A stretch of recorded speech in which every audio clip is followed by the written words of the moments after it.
I don't know who went out and saw this movie. I mean, $100 million is actually pretty big for Disney and Captain America. I guess they really could ride off the brand despite it not being anything that people wanted out of a movie. Now, it's being panned by critics, and I'm actually looking at the Rotten Tomatoes score, which on the audience side is actually looking pretty good as well. But there's a little bit there that like tells you something's off on the audience side, which I'll get into in just a moment. Now, the director is already doing a bunch of sweeping for the movie and, trying to do some damage control on this. That, this is just not a good film, and everybody knows it. I guess it's a testament to there's nothing to do this weekend, and everybody just wanted to go do something and go to the movies on a 4-day weekend because I can't explain it. This should have hit an $80 million. It's definitely overperforming for this domestic box office, and it's weird. Because there's nobody I know that was interested in seeing this movie whatsoever. We'll get into this news in just a moment, as well as what the director's saying. Please hit the like and subscribe button. Join us here as we talk about all things in pop culture. I'd love you guys to sign up for my newsletter. I actually write comic books, and I have a wonderful superhero tale as part of this. On my newsletter, you get free books from me. Flying Sparks is my beautiful comic book series. So if you like real heroism, good story, one that actually was designed and beautifully flows together over 5 volumes, this is a great spot to start. You get volume 1 absolutely free, along with a science fiction book and a fantasy book. Best deal in science fiction. This is like a $50 value just for signing up, and you get to connect with me. I had a bunch of great discussions with some people who were replying to my last email. I gave out a sort of primer on this lost Star Trek, which was kind of cool. So I hope you guys will get on here, and thank you so much. I've got a bunch of books coming this year that are going to be awesome, and if you love great heroism, you're going to love this. So yeah, the box office is overperforming. Slightly better on Saturday with a $27.5 million day. Better from Friday. This extra ticket sales rolls over from ComScore.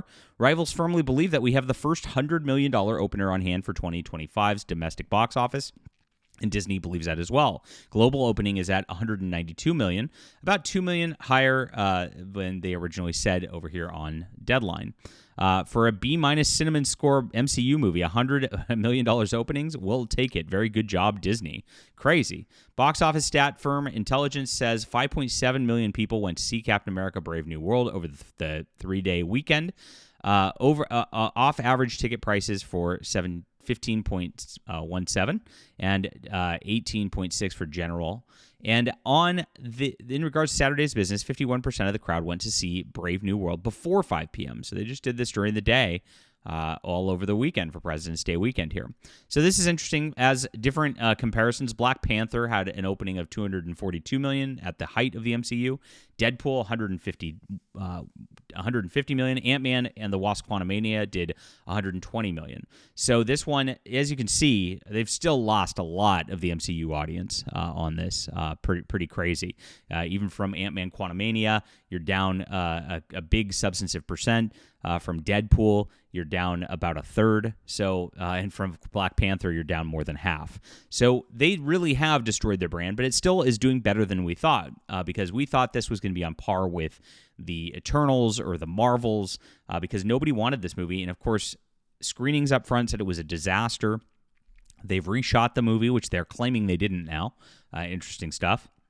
And reviews were terrible. If you look at this, you've got a 51% tomato meter from critics. They say that it was just a cluster of a movie all the way around. A big disparity here with the audience saying it's 80% right here. Now I'm like, it actually started in the 70s and actually crept up over the last couple of days with 5,000 plus verified ratings on here.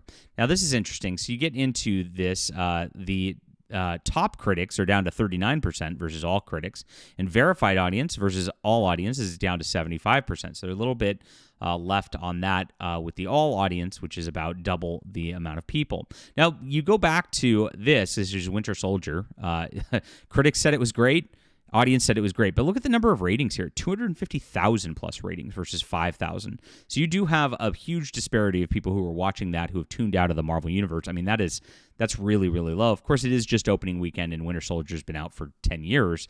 But at the same time, 250,000 people saying 92%, that's pretty incredible on that level. We'll see where this all lands after a couple of weeks shake out of this. But again, the movie looks like a jumbled mess. It's a disaster, and of course, the quartering's even called for a boycott of it. So I'm surprised it actually went this far.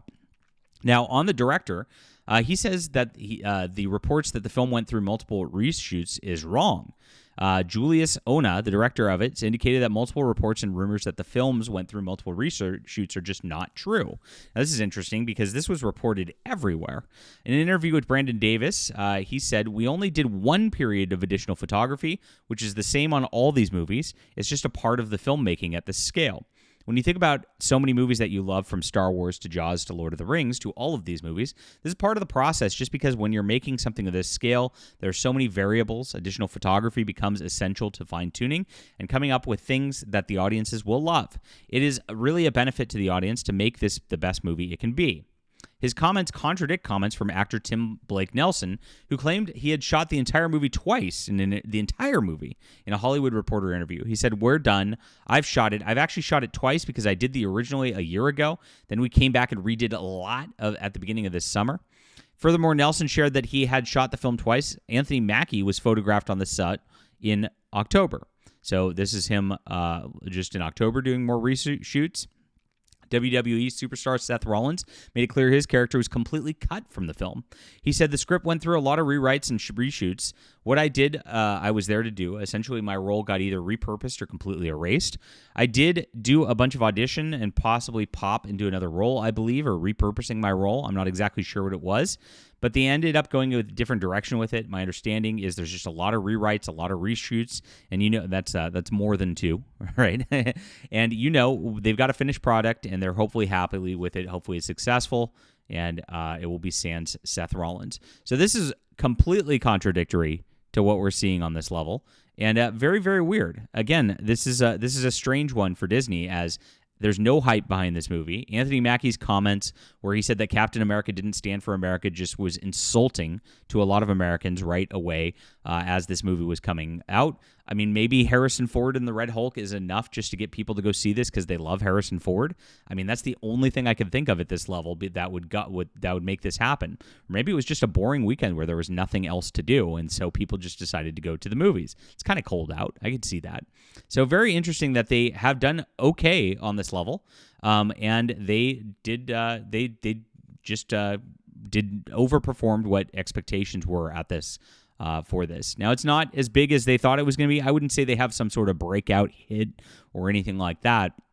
This is a movie that is at a spot where it's likely to, just kind of break even or close to it and just get kind of like washed into history. But at the same time, it's not as big of a disaster as it looked like it was going to end up being for the weekend. What do you make about this? Why did everybody go see this movie after it just looks like a terrible train wreck on every single level? Not even just the woke replacement character element of it, but the fact that this is just a reshoot movie that has a lot of problems with the writing, according to a lot of critics out there. What do you think? Leave a comment down below. Hit the like and subscribe button. Really love you being here. Make sure to sign up for my newsletter in the description below. We'll be back soon.